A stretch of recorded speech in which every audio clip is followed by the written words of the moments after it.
All right, so I know I did a video earlier today on, I guess, the reaction, and now Steven Crowder reacted to what Daily Wire reacted to. So I figured instead of just giving my perspective without actually going and referencing the specific video points, we're going to watch it together because I haven't seen it here. And we'll talk about everything. Remember, the reason why I am doing this is because obviously there's this kind of powwow in alternative media. And I think that's worth talking about because of the cultural aspects. Definitely, as I talk so much about parallel economies and all that, I have to discuss this part of it because this is sometimes it gets a little ugly. But also, I am a commentator in this space, but I'm a business owner that's on the other side of it, like with the Rippaverse and hiring people and contracting people. And I've also been on the other side of that negotiation table, going through it right now, where you're, talking a lot of money, right? I'm not talking about $50 million or $100 million, or however much, and they think they're going to be spending on this whole ordeal, which that bridge seems to be completely burned. I have been on the other side of the negotiation table with alternative media. So let's just watch this together. I'm going to turn this bad boy up. We're going to watch this together, and I'll give my commentary. I'm going to be pausing and stopping. This ain't going to be no like corny kind of trailer reaction type of situation. If there's points that I think I need to chime in on, that's exactly what I'm going to do. So let's get into it.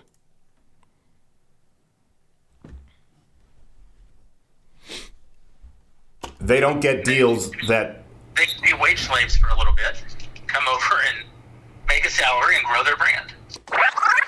They can be wage slaves for a little bit. They can be wage slaves for a little bit. God bless the talk boy. Those things are worth like $5,000 now. It's an expensive gag. So didn't want to have to do this, but Daily Wire outed themselves very, very quickly. And sure enough, if you see all of the people who work there, some of whom I have relationships with, they immediately tried to make this all about money. Here's the problem. There are a few problems, and I'll go through with some receipts. Everything that was said about negotiations, how they transpired, beyond the numerical value, which is true, and I'll get to, everything else is untrue. Okay, so let me pause this right there. So now it's who do you believe situation, okay? They said their bit. They went through the contract, and he's right in that they outed themselves. You had people alluding to Daily Wire. You had people alluding to some people thought it was Fox. Some people wrongfully thought it was The Blaze. And now they outed themselves, I guess, to maybe get ahead of it.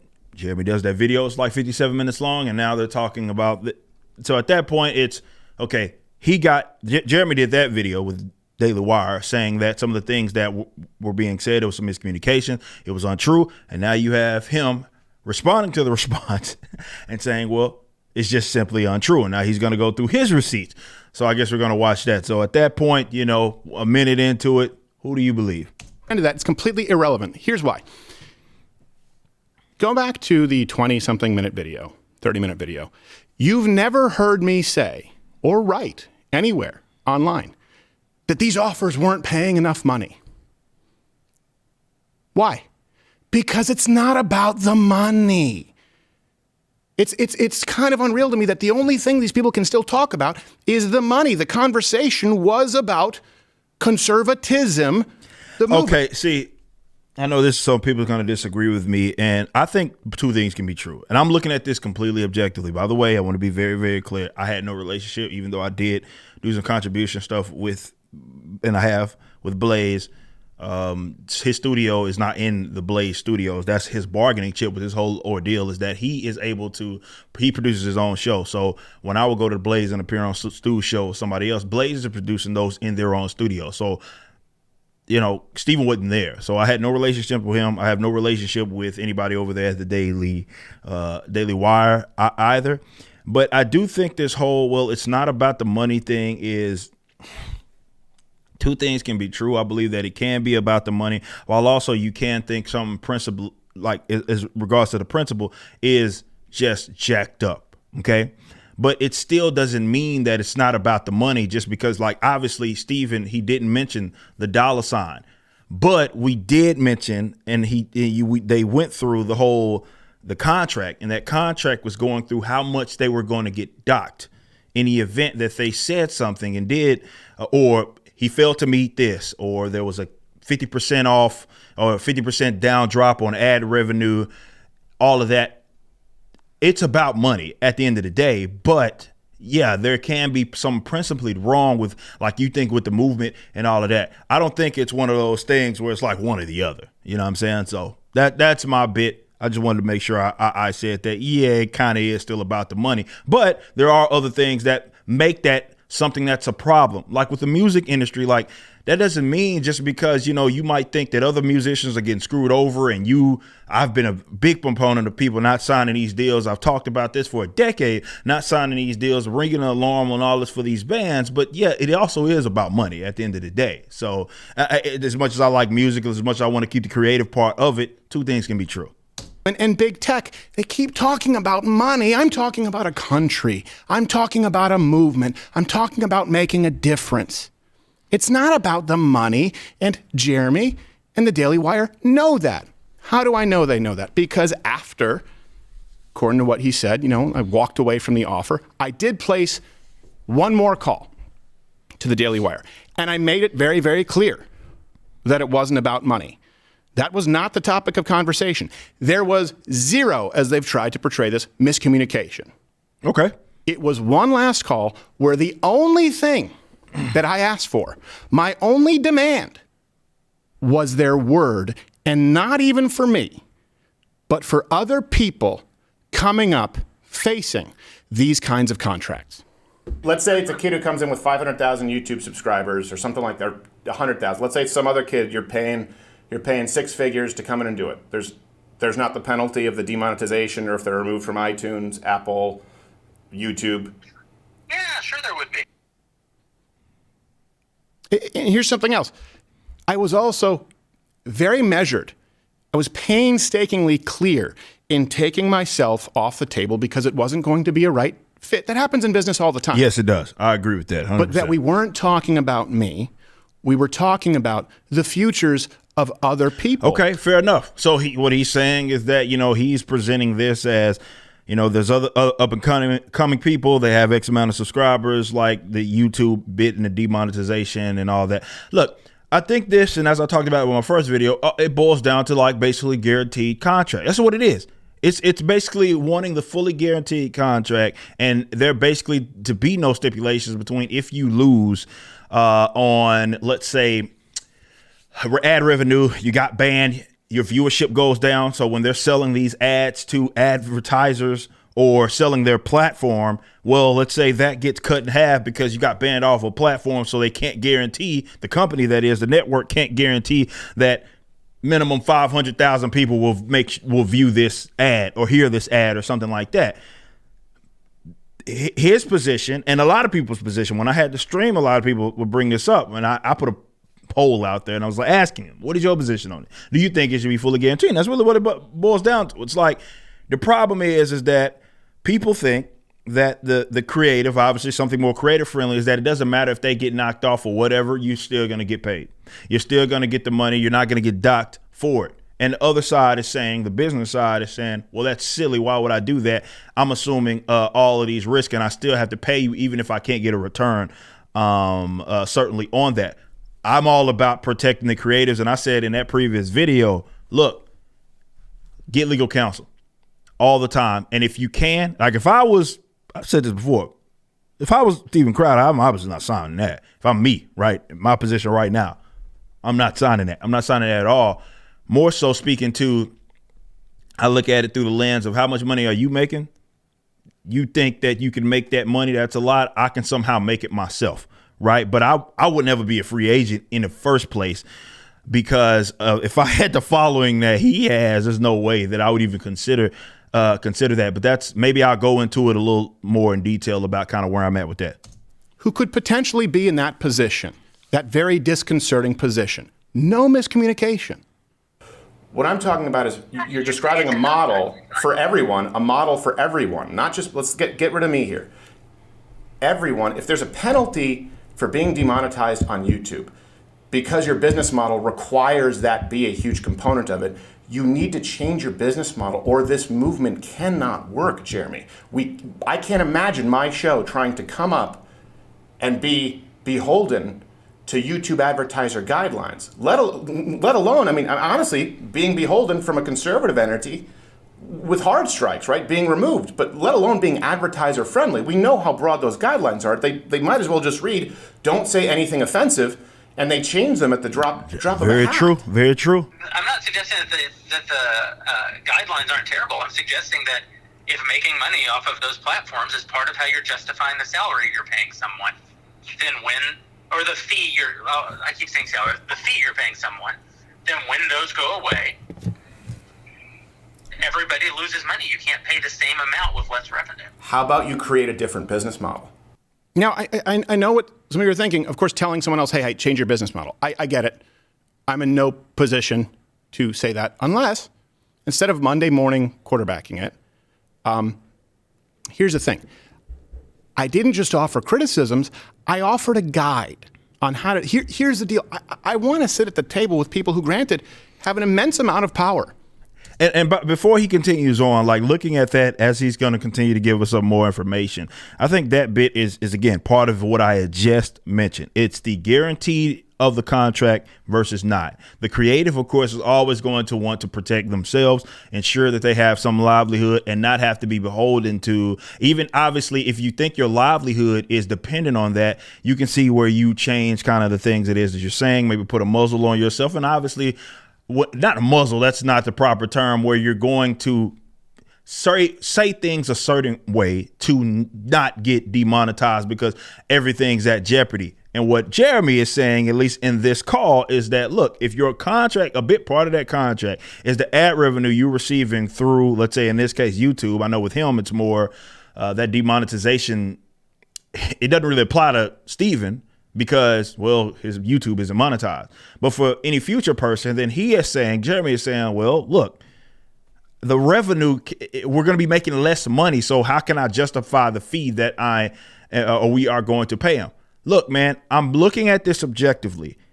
With that information alone, doesn't matter who it is that you are, I know people are going to fall on either side. The business owner is going to try to protect themselves. The creator is going to try to protect themselves. They're going to want a fully guaranteed contract. The other is going to be like, look, man, it depending on what the term is, we want to benefit as well. And if a big part of why we're paying you is because we think or we're gauging like how much money we're going to make from your ads that you're making on, let's say something like YouTube with the videos that you're making. Well, if that goes down, then they think that they have to change that because they're going to be making less money and potentially operating in the red, depending on if they're completely off the platform or completely demonetized or something like that. So a look at that part objectively, certainly speaking, no matter what side you are on this issue, I know there's going to be folks that fall on either one of those. And have incredibly deep pockets. That is all true, to be clear. And by the way, it's something that I want to have on our side of the aisle. But I offered a guide on how to do it. It is incumbent, this is what this is about. It is incumbent upon conservatives, if we believe what we say, to uncouple, to divest, if you want to use that term, from big tech, right? For the business models of the movement as we move forward, to not rely on playing ball with Facebook and with YouTube. Look, I agree with that. I talk so much about the parallel economy. And this is where I'm going to agree with Steven, but I also would say that he's part of that as well because we know you bring it in dough. You know what I'm saying? So my argument has always been about the parallel economy, and I talk about non-leftists, or whether that be conservative, libertarians, yada, yada. There are so many people that have, I got a multi-million-dollar business. Dude, there are people that it ain't a drop in the bucket. I'm talking about they making way more money than that annually. And instead of focusing on building that infrastructure, right, to not have to rely and be beholden to the YouTubes of the world and what have you. I know Jeremy brought up like there is a rumble. They're trying, but they're not there. And he's right. But I will say that, of course, more people in the movement, trying to utilize those funds to do some of that stuff, being alternative to those guys, especially if you're presenting yourself as a network. I totally agree, certainly with that. And to be fair, Daily Wire's done a lot in that regards, Blaze has, other companies have. They're at least trying to build, it's behind a paywall, trying to build their own platform. But the business model per se, how to monetize, it's easier said than done. And I say that from experience. Like I, built my own website with the Riververse and how much damn money I spent with the service and all that. I get that. It's not just as simple as, hey, spend money, make money. I wish it was, but it's not. But they certainly, I believe that there's enough money collectively on that side of the aisle that they absolutely can make something happen. But there does have to be an effort to not rely upon that. You have to do that. You have to do that. And some people are going to take a lot of risk and they're going to try to mitigate any sort of damage. But yeah, if you are relying on that easy money with YouTube and stuff like that, well, you're beholden to the rule. This is specifically, for example, in my case with the comic book stuff, this is why I didn't use Indiegogo or Kickstarter or rely on these other platforms, Amazons, to try to fund have a platform to house my own content. I didn't do that. Instead, I spent all of that money to be like a true alternative. I talk about that in the distribution game, hiring that sort of internal as opposed to relying on Diamond or Print Penguin, Random House, or Lunar, and all these other major distributors now when it used to be just Diamond. That's the type of effort that needs to happen at any scale. On this side, we're talking about networks and tech. It has to happen.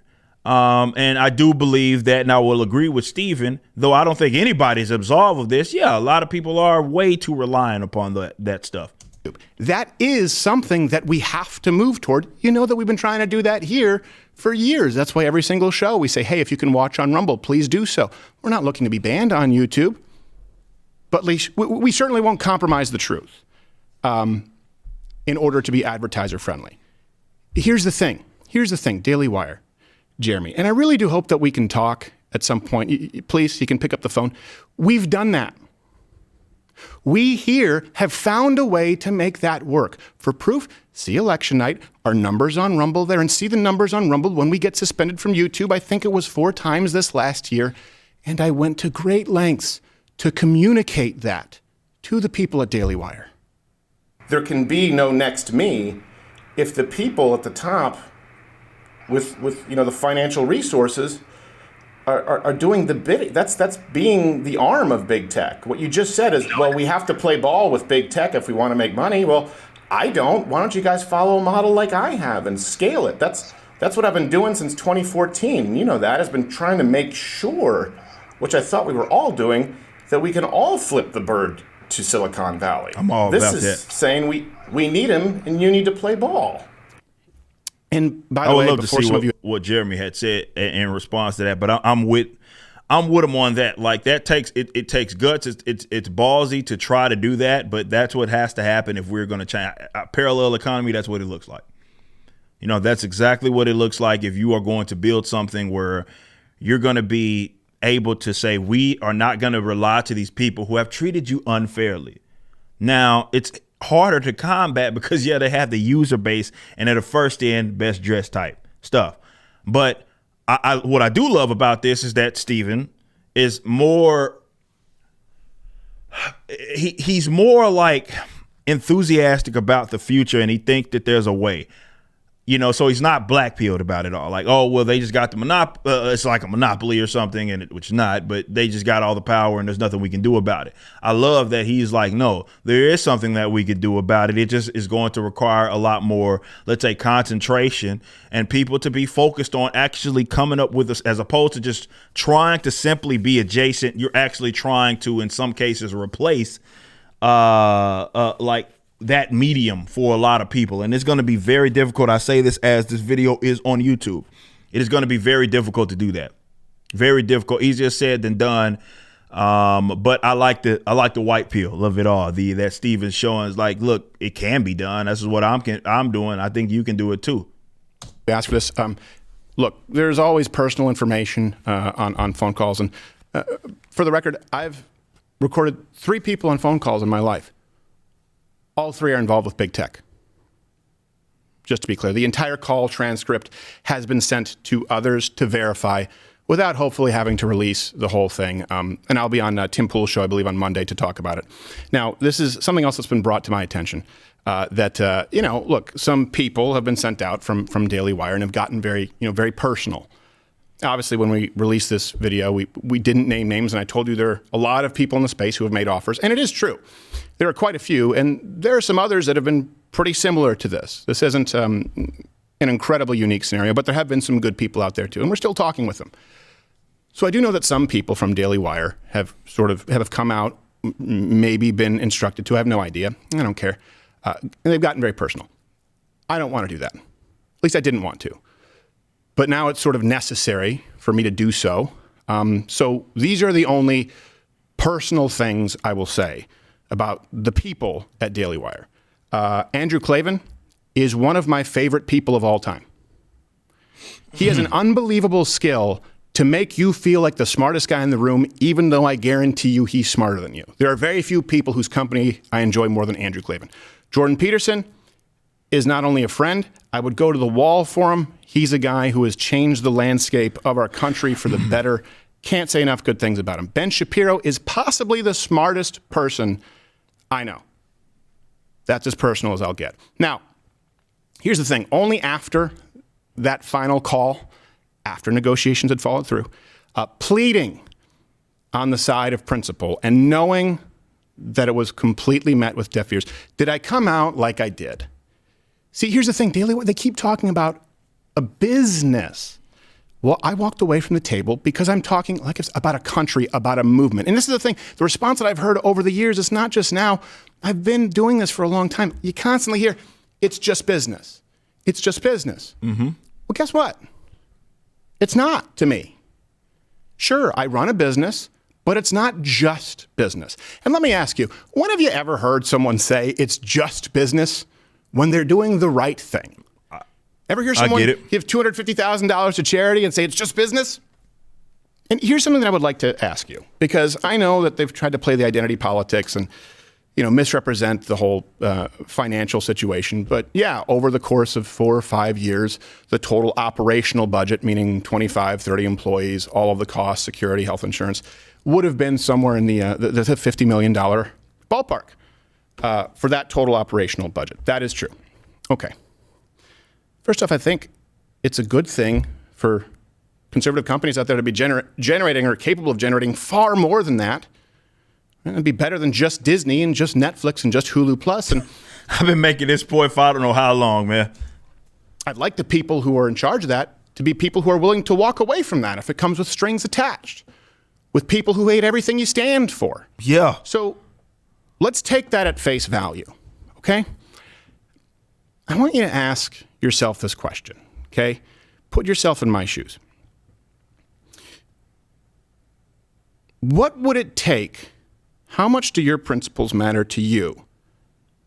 What kind of a headspace would you have to be in to walk away full stop from $50 million? I'll tell you what, most people are going to take that no questions asked. Hell, they'll take it for half of that. Hell, they'll take it for a quarter of that, eighth. The vast majority of people are going to do that. That's just the bottom line. With those, hey, if you get into risk demonetization, all that, they are going to absolutely take that money. Most people are not going to see a fraction of that in their lifetimes of work.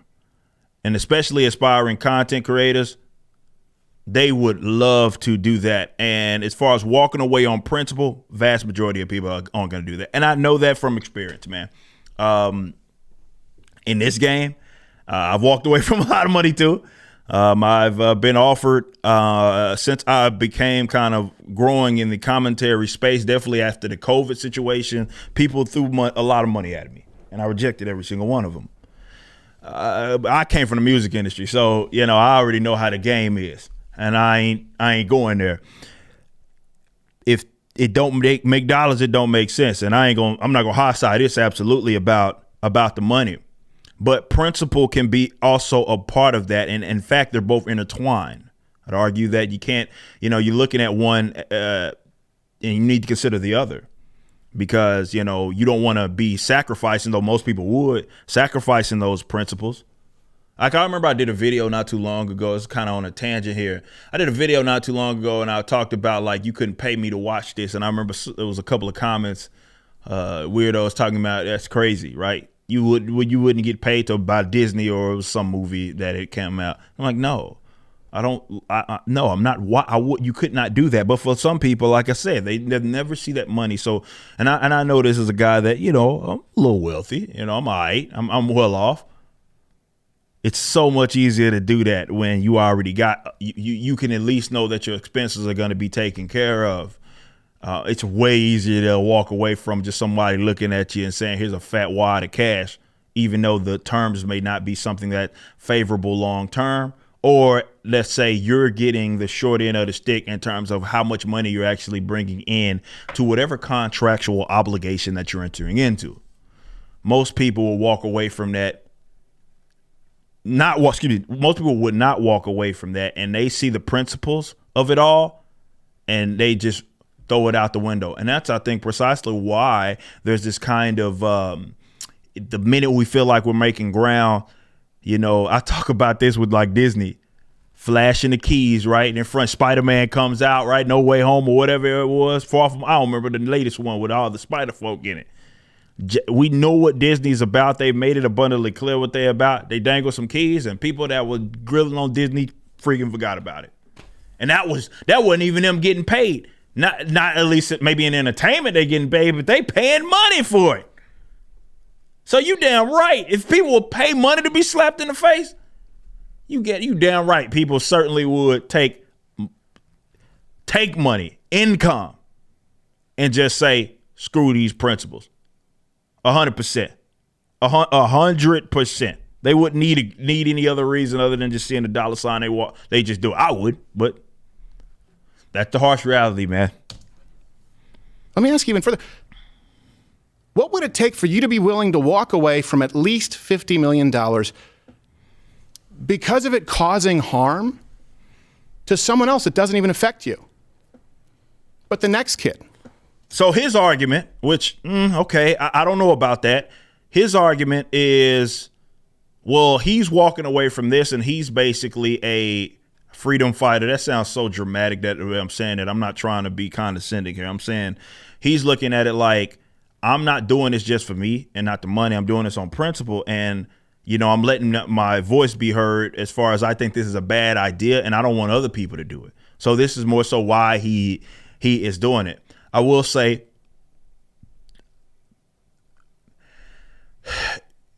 with terms, you know, I can't have to keep considering that this was kind of the first bit of terms and it could have been negotiated either way. Usually that first draft look, I've been in these deals, you know, even with my little contribution stuff that I do with Blaze, that took months to make happen, right? Because it just had to be right.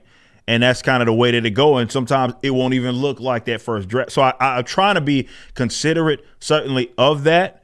But, you know, if he thinks that, kudos to him. If he thinks that just simply declining this is going to ring the alarm and stop people from doing these crappy deals, kudos to him. You know what I mean? I don't know if it's going to work, but shout out. I mean, shout out. I've talked about this. You know, you have it in comedy. I'm never going to be the guy who pulls the ladder up after me. What motivates me is not money. Of course, everyone here likes nice things. They want to make a living. You've heard me say this many times. I want to pass the torch. I want there to be someone else to do this. It can't happen if this is how our movement is structured. And you know that, by the way, this could do irreparable damage to the movement, the country, and the people who've fought so hard for the ground gained if we've decided to get in bed with these people who want to strip All right, it so away. that's what he's talking about. I was like, what exactly is he referring to? He's specifically talking about what he's saying is what's hurting the movement is this company basically being in bed is what he's calling it with big tech. And really what that's meaning is that built into their business model is relying upon ads. And because of that, ads by way of like YouTube, Facebook. And because of that, well, the contracts are reflective of that information. So that's what he means by being in bed with big tech. Hey, I'm asking, would you walk away? I would. What would it take for you to walk away? I would. From $50 million, because it's true. That's exactly what I did. It's exactly what I'm doing. And so long as these contracts out there include enforcement of big tech, of punishing conservative creators on behalf of the people we claim to fight and the people who have long since demonetized us and can't stand me, and part of me doesn't blame them. As long as these contracts include that, not even for me, but the next person, I wouldn't take $1 billion. Okay.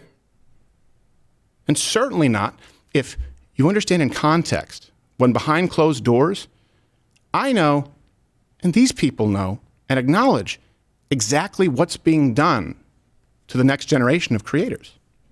Bench talent, young talent, they don't get deals like this. So they don't get deals that They can be wage slaves for a little bit, come over and make a salary and grow their brand. And that's not like, and that's not that's not inaccurate. It's not. It's like if the company feels like you're the up and comer and they can do something for you and explode your brand, they taking everything. Unless you at least have some sort of legal counsel, and then they look at it like with music, just because you won't sign it, there's a guy that's doing the same thing you do it, they wouldn't even think twice about it. So that was why I was confused earlier, because I was talking about these deals and like, how can you say that you walking away from that? Now understanding the big tech situation. But yeah, it is true that your deal is not going to look like his. It's simply not. You don't have the leverage. You don't. So it's not, the number's not going to be that big. The leeway, the bending and breaking that people would do, the concessions that people would make, it's not going to be the same because, well, you are a up and comer, and that other guy's already established, and they at least coming with something. And that's just how that's in every entertainment industry. Every entertainment industry is exactly like that. If you somehow snuck in and these guys are going to give you a shot, and that's that carrot that they dangle at you. If they can somehow give you a shot, you're going to come in, you're not going to be making a lot. They're taking everything because they look at it like we putting you on. Music don't matter. That's how it is. May not like it, but that's how it is. Now, I think that a lot of that model kind of is obsolete. You know what I'm saying? Definitely because, well, you got stuff like, it's funny, we talk about relying on YouTube, but that's been like the biggest avenue for so many people, including Steven Crowder, to get up and get a name for themselves without having to go through some sort of alternative network or any network for that matter, even like the big companies or what have you. So that's what makes YouTube kind of just a different animal from everybody else. You see people become stars overnight. You see so many people in our circle. There was a point in time, I know it's hard to believe, that, I had I was nearing 100,000 subscribers, like 75,000 subscribers, and my man's Neurotic had like 5,000. And it's hard to believe because that's how quick it can happen, right? And I rag on YouTube as much as I do, but that's how quick it can happen.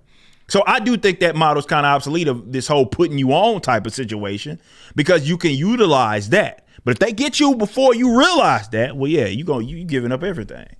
You ain't getting the deals of the guy that came out, you know what I mean, been killing it for a decade. You just ain't getting that. You're not getting the money, and you certainly ain't getting the benefits from it, where you might be able to either retain ownership. You got flexibility, right? In this case, like with him, he got basically, was it 4 weeks almost of vacation or something like that? You ain't getting none of that. Best believe. That's your bargaining chip. How you get it is one thing. So it depends on, where you kind of fall in that. And that's just the honest to God truth. That you then own. Well, I own parts of it. I don't own it. They can, when their contract's up, they can still go out and they'll still be famous. They can keep doing their shows, so go do a show somewhere else. They'll be in a far, far, far better place. You helped to make them. And that's the standard. That's the promise. It's like, and unfortunately, a lot of people don't learn along the way, right? So my argument has always been, if you are going to do that, like if you're young and you don't have anything else, it's a little bit of money, guaranteed money, stability that you think you can get in this case, well, at least be learning along the way. If you have to do that for 2 years, 3 years or whatever, be learning along the way. That way, when you come out the other side of it, this ain't nothing you want to be doing until your well, it depends on, I guess, you got to look at it in the context, not necessarily of your age, but how long you've been doing it. Right. So if you're going to jump in a deal like that, my argument has been, I say this all the time. Like, all right, well, if you're gonna do that momentarily, you benefit, you get the popularity, get out of the deal. Make sure you have an exit strategy, right? So you can get out and then you can do whatever it is that you want. And yeah, you benefited from it. Maybe they put you on a little bit. They got your name. They use their resources to do that. And you get on the other side of that. That's the smart thing to do if you're going to enter it. Though I do think, again, with the technology and you having a direct line of sight with the audience, maybe that's an obsolete thing. So I don't even know. With Daily Wire, I had to think, like, is there anybody that they actually put on?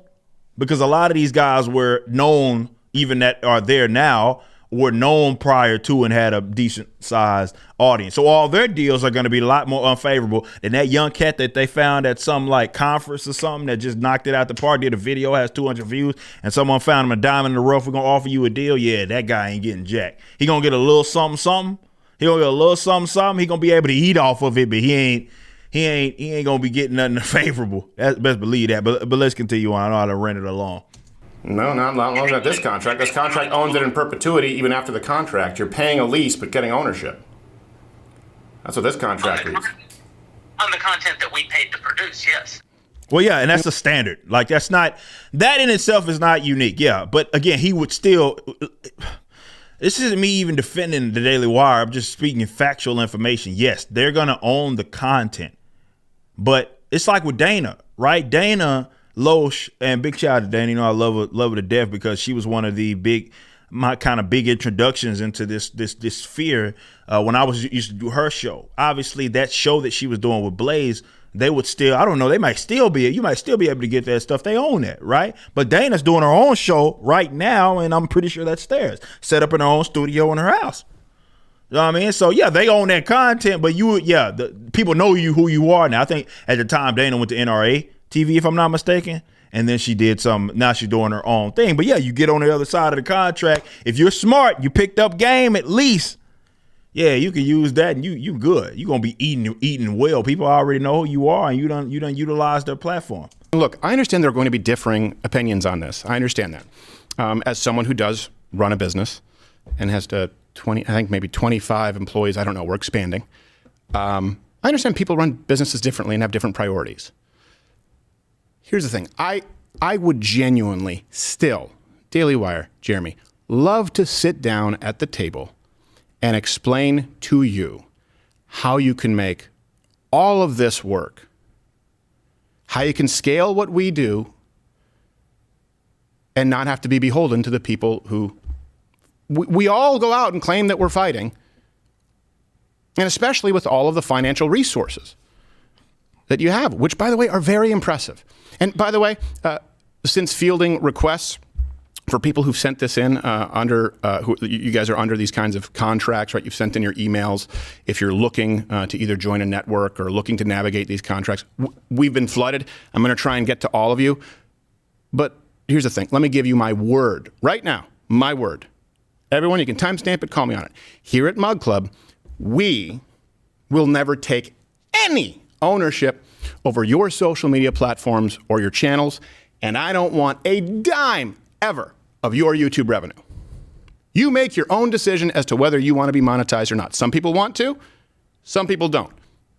I just have a problem with requiring that you do and penalizing you. Like I said, like that is something that can go either way. Like, it's beneficial. He's more so acting like an image, but like if they put the person on, like, that's going to be kind of a different relationship, right? But if someone has already got a name, then yeah, it's like you got to weigh how much money do you make throughout the year, maybe on a YouTube or whatever. How much money do you make? Yeah, if the company that your network you're about to work for is requiring that, well, yeah, obviously you need to make at least what you make on your own. Otherwise, why the hell would you give them access to that? But it's gonna be different if you coming out of that and nobody knows who you are. That's what I'm saying. So, like, yeah, the deals don't look the same, bro. Like, they just don't. Like, even I'm willing to bet, even the contribution stuff between, like, there's not that many of us over at Blaze that do what I do. It's me and, like, Yaku, right, that do it. I'm willing to bet his deal is completely different than mine. Looks different. It's just, do you got the bargaining chips? What are your bargaining chips? And, you know, when it comes to monetization, like with my channel, it'd be different. Like if I did something with another company and there's no way they get access to the YouTube revenue because I've already proved that I can make a lot of money, let's say that, throughout the year on ad revenue alone. So there's no reason why you could touch that because I was doing it without you, right? But if you don't, yeah. So it's more of if we're putting you on, or if he's going to act like an image, like I say, where, you know, I'm just providing a platform and just providing the publishing. I would love to hear what ways he's thinking he could monetize that, unless he's just bringing in absolute killers. And if you're doing that, then yeah, that's a model that can work. So to be fair, if there is a person whose model that would not have to rely on just all the time relying on big tech, it would be the Daily Wire, considering the talent that they got, and all of them carry their own weight. But it's going to be a lot more difficult to do that with no names, straight up. You don't. And to Daily Wire, to the rest of the people out there, give me a call. And look, let me put it this way. If you give me your word, this is all that matters here. Just give me your word that there will never be a clause in a contract again for some unsuspecting kid or someone who doesn't have the luxury to walk away from $50 million, as I did, true, guilty as charged.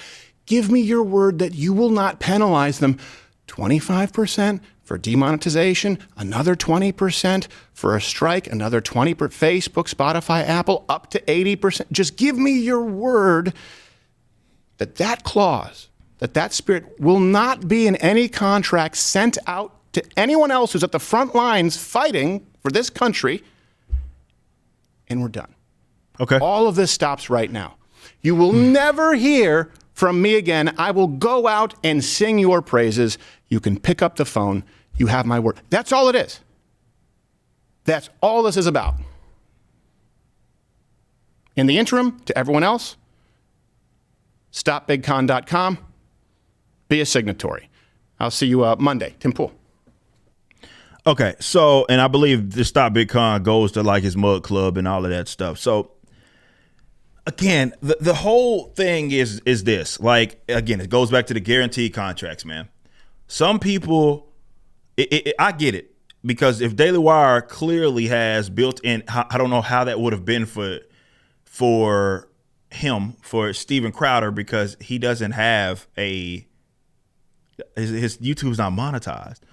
But for other people, let's say, that are up and coming, if you're, whatever they're paying you, and this is why the term penalty kind of is odd, but if they are paying you based upon that, and you lose that, what you're asking for is basically a guarantee. It's like an NBA contract. It don't matter if I get injured. It don't matter if I can contribute. It don't matter. I want the money. And every creator is going to prefer that be the case because their butts are protected. It is about the money, but their butts are absolutely protected. But on the other hand, if you are one of those that, you know, let me say this. I get it from a business perspective why you would have that in a contract, right? To where, but that's what Steven is arguing here. He's arguing that, well, maybe your business model should change so that it does not, which I think is easier said than done. I didn't hear anything in that video that said he says he has the answers, but he didn't say it in that video. So I'm sure they'll talk about it behind closed doors, perhaps. But if your business model is not relying upon that, then yeah, what you're paying them is not relying upon that. But ads are going to be involved somehow. It's just what it is. It's like that for YouTube. It's like that for Facebook. It's like that for TV. You know, that's what they're relying. They're relying on advertisement. That's the bulk of their money. They lose that, it all collapses. That's a scary thing. But that's the reality. If a bunch of companies said, you know, all these companies said we're no longer advertising, YouTube crashes overnight, period. As far as the monetization aspect, the only reason they can do that is because of the advertisers. So it's not anything even unique to alternative media, conservative media, or anything like that. Everybody's relying on advertisement, unless you are specifically selling a product, which they have in that. So it's interesting when you look at it from that perspective. You know, my thing is, as I've said before, I say this as a person that's been on both sides of this, get people to look over the contracts. But your leverage is everything. That's number one. If I can teach you anything else in business, that's number one. Leverage is everything. You can put up with stuff and you don't have to put up with stuff, depending on where you are at with the leverage it is that you have. If you got a big following, you can run in there, put your nuts on the table. If you don't, if you want the deal, if you want the upfront money, if you want to be able, it's going to come with a lot of concessions that I wouldn't make because I've been there, done that. You know what I mean? Not in terms of jumping in those deals. I'm saying like I got a following. I wouldn't do that. So yeah, I could look at multiple multi-million-dollar deals, which I have, and say, nah, not interested. You own everything. I get no benefit. I believe I can make that amount over the course of the next year or whatever. I can do that. You can, but not everybody can do that. And Steven can obviously do it to a larger degree than I can. But that's everything. Your leverage. But you operating on a completely different playing field if you have that versus someone that does not. Now look, I want parallel economy. I talk about it all the time. You hear me talk about it all the time. As opposed to relying on YouTube, I would love for there to be something else that's alternative. We got work to do. But they are shot callers. There's people in the libertarian space, there's people in the conservative space that got more money than they will ever be able to spend. And I'm all about that. I'm a capitalist. But a lot of it is doing the same stuff, is going back into the same machine as opposed to really creating an alternative. And that's where I agree with Steven on. I don't know how he plans to actually, I know it's, but on the other side, this is why I'm at least empathetic to the idea that that's more easier said than done, because I know that it is. Right? We can sit here all day. Well, everybody's got the plan. If everybody got the plans, then you need to be executing it. Right? I said that with the, we can talk all day about the alternative stuff in the comics, but until we actually get out there and start doing, we can gripe, moan, say that the industry sucks, all that. We got to do something. So I went there and I put my money where my mouth was, and that's what I did. Same thing's got to happen in the tech space and the networking space. That's what has to happen. So we'll see. We'll see. It's certainly interesting. Let me say that.